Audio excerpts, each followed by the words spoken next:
Good morning বন্ধুরা, short lifestyle দীপার আরেকটি নতুন ব্লগ নিয়ে তোমাদের সামনে হাজির হলাম।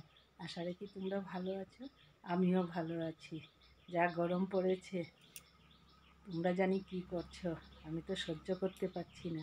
এই দেখছো একদম ঘেমে চুরমার হয়ে গেছি। সকাল সকালই যা গরম পড়েছে সহ্য করা যাচ্ছিল না। রান্নাঘরে গিয়ে বাসনপত্র মেজে গ্যাস ট্যাস মুছিয়ে নিয়ে সিঙ্ক টিঙ্ক পরিষ্কার করে নিলাম, নিয়ে রান্নাবান্না সেরে নিলাম। কামলাদের সাথে থাকতে হবে। প্রতিদিনের মতো ভাত রান্না করেছি, ঝিঙে কাঁঠাল বিচি আলু দিয়ে লোটে শুটকি দিয়ে রান্না করেছি, আর এদিকে চাল কুমড়ো চিংড়ি মাছ দিয়ে রান্না করেছি, আর রকির জন্য মাংস রান্না করেছি। এ দিয়ে দুপুরে খাওয়া দাওয়া হয়ে যাবে। তারপর যা গরম পড়েছে, ফ্রিজ থেকে ঠান্ডা জলের বোতল বের করে কামলাদের দিয়ে দিলাম ওদেরকে খাওয়ার জন্য।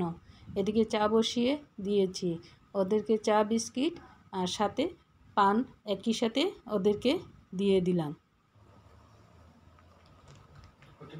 সব কাজকর্ম সেরে নিয়ে এখন চা নিয়ে বসলাম। চা খেয়ে দিয়ে তোমার দাদা কাপড় ভিজিয়ে রেখেছিল, সেগুলো ধুয়ে দিলাম। তারপর বাগানের দিকে গেলাম। গোলাপ গাছে কলম কেটেছি, 3-4টে কলম কেটেছি। দেখি কটা বাঁচে, তোমাদের সাথে শেয়ার করব। সারাদিন কামলাদের সাথে ছিলাম। 4টা পর স্নান টান করে ঘরে আসলাম।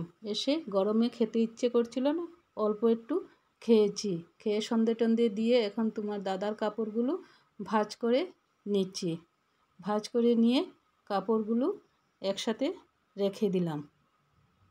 আজ সারাদিনে তোমাদের সামনে আসার তেমন একটা সময় পাইনি।